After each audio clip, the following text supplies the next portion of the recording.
Okay, we're going to try this again. Hey everybody, come on in. Share the video if you get a chance.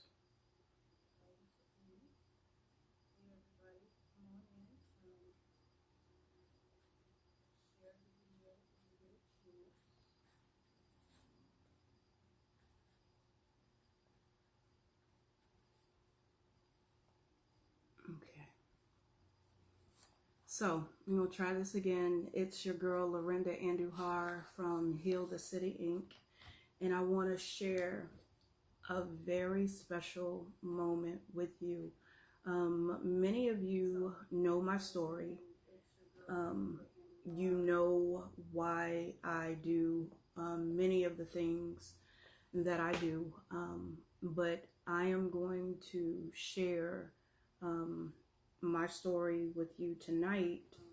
And I want to talk about healing. You know, we talk about healing, we throw that word around a lot. And, but a lot of us really,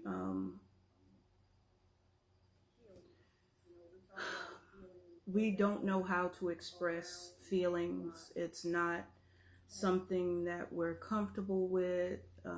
You know, even when somebody dies, we fall short of words to say. We want to comfort the person, but we fall short of words to say. We want to embrace the person, but we don't know if the person wants to be held or touched. What happens when that thing that has touched us in life has a negative impact on everything that we do, every interaction that we have? What happens when your whole life was surrounded by pain, hurt, and trauma? But tonight is not about any of that. Tonight is about what happens when the person that hurt you the most comes, owns up to it, says they're sorry, and you can truly begin your healing process. What happens? How do you feel in that moment? What would you do if the person that hurt you the most came to you one day and said, "I'm sorry. I never meant to hurt you"? What would you do? How would you feel in that moment? So tonight, I want to talk about that moment of redemption in my life. So I talk about, you know, how I grew up in a single parent home, and how my mother was, you know, really an amazing woman. And she did a lot for us in our growing up. It's tough to be a single parent, raising 3 kids, 4 kids, 1 child. You have to work, you have to provide, you have to trust others around your precious cargo, and you can't just sit at home, because if you sit at home, then they don't eat, they don't get shelter, they don't have clothing. So we make some hard decisions as parents. And tonight, I just want to talk to you about redemption. Many of you know that I tried to commit suicide multiple times in my life. Many of you know that I was in a mental health institution for 3 weeks of my life.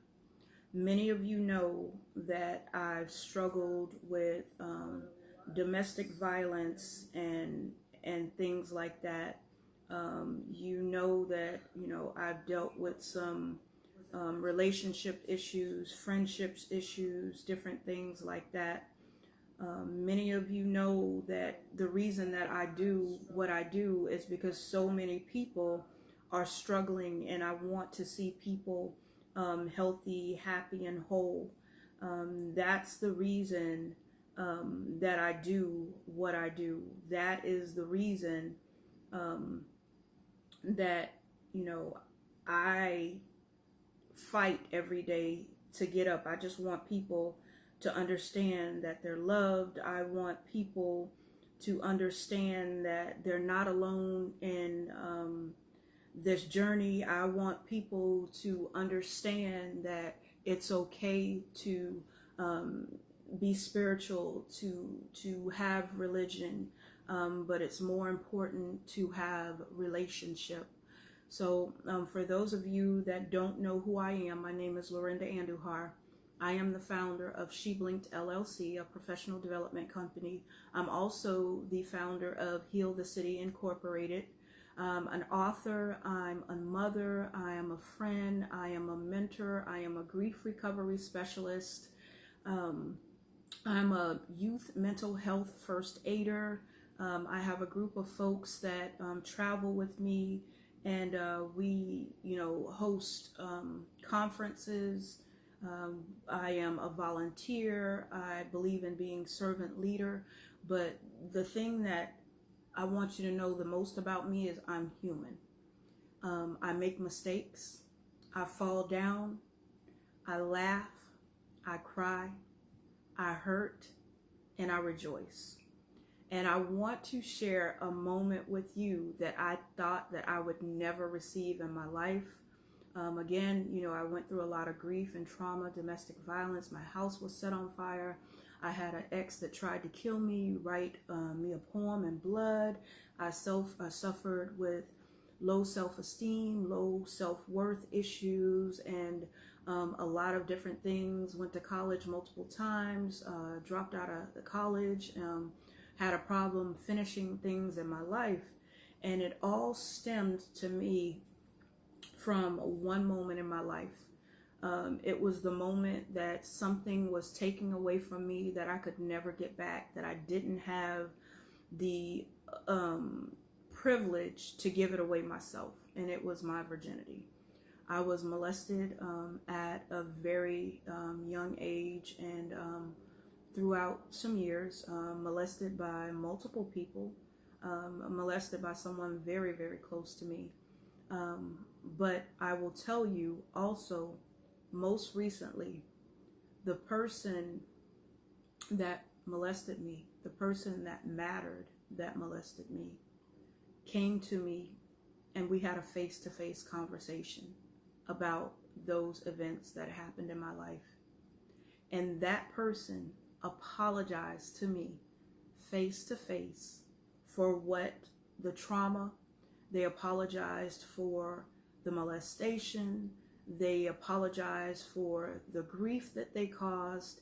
And I can't explain what I feel in this moment. I talk about healing on this platform so much, but I cannot express the freedom that came along with that apology.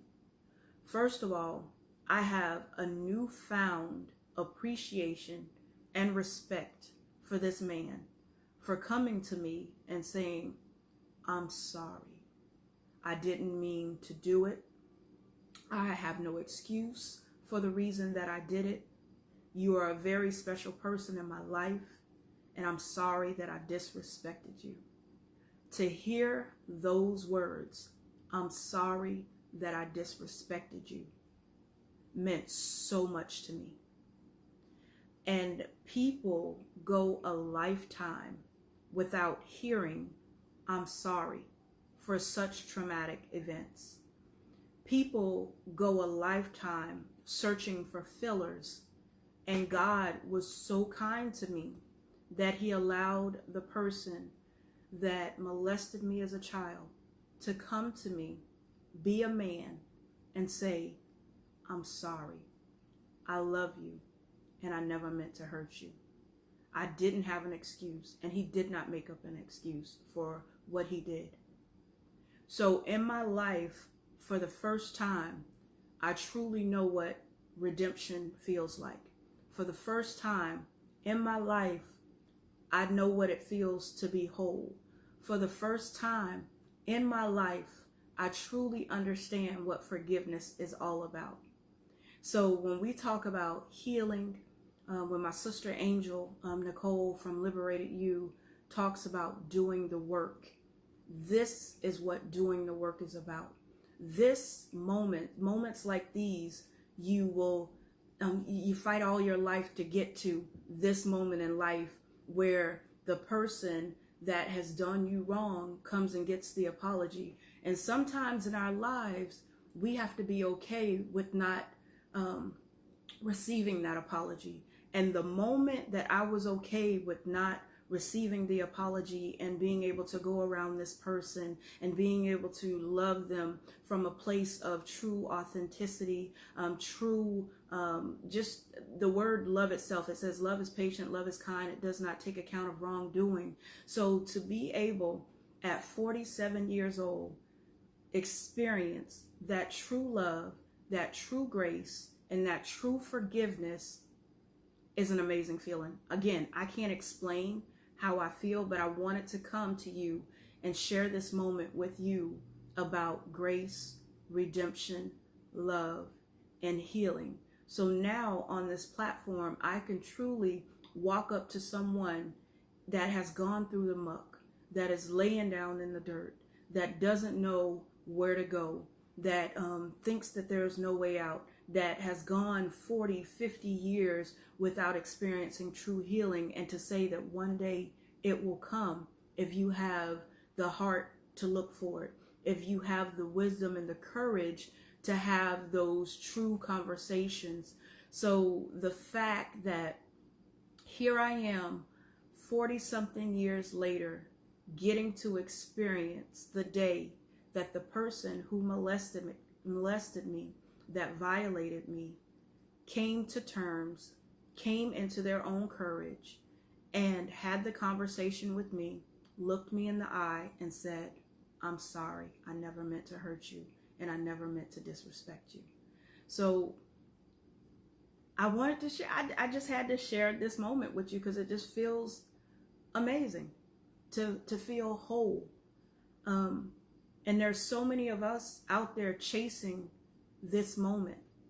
And I don't want you to take for granted that you are everything, even without the moment when somebody comes and says they're sorry. You are everything, even if you don't get to experience this right here. It's amazing, but so are you. You are resilient. You are love. You are more than enough. And I'm rooting for you. But I just wanted to come on tonight and share with you this monumental moment in my life. I cannot explain the freedom, the peace, the joy. I now understand when the word says, pain endureth for a night, but joy comes in the morning. So in this morning, in this moment, I understand what that word meant. I understand separating the wheat from the tare. I understand everything that I've gone through in life that would lead up to this moment, so that I can not only come to someone and say, you know what, I'm here for you, but truly understand what here for you means. So with that said, we are here for you. We love you. There is nothing that you cannot overcome. You will get your moment in the sun, but you have to deal with a little bit of rain, and that rain is going to nourish you. It's going to replenish you. It's going to heal you.